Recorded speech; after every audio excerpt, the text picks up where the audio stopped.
friends in the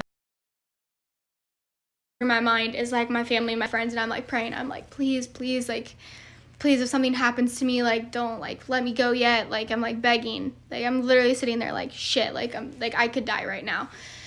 And the first thing that I did when I saw the telephone pole is I looked over at Abby, who was driving. I made sure she was good. I looked behind me to make sure the other two were good. And everybody was freaking out. Me and Abby, mostly me, I was very calm. I tried not to cry, even though I really wanted to cry. I just kind of like sat there in shock. My whole entire body was like shaking. My neck hurts really bad because another good thing, we had all the windows down because Abby's air conditioning doesn't work in her car.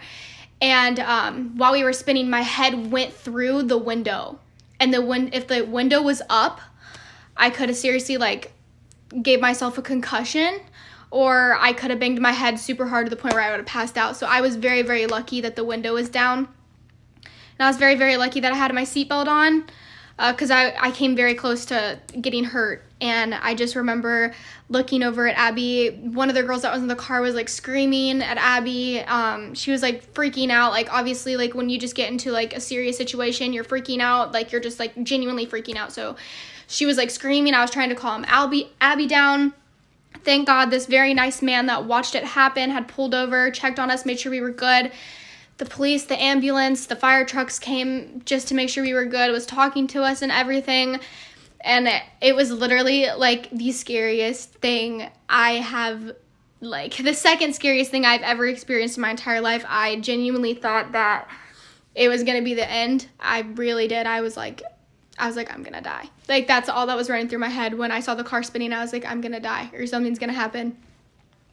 And the whole reason why I wanted to tell you guys this story was because I feel like people really take advantage of good people that care about them and take advantage of like family and stuff. Like people just take advantage of others, and people will argue and get into arguments. And when you get into an argument with someone, instead of continuing to argue with them or telling them you hate them or saying awful mean things, always remember that life is really short and anything can be taken away from you in an instant. I could have genuinely been hurt. I could have been rushed to the hospital. Anybody in the car could have been hurt.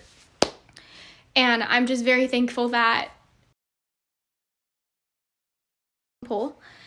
because in front of me, I immediately was like, damn, we were really lucky. I like froze. Like I couldn't even I was just staring at the telephone pole. I was like, we really could have hit that. And this telephone pole's like big, and worse came to worse, we hit it. It falls onto the car, crushes me, Abby, or the girls in the back, anybody. It could hurt anybody. So it's just the fact of like, never take people for granted and never hurt people, even people that you don't know. Like genuinely just be a good person. Like I know sometimes it's hard, and I know sometimes you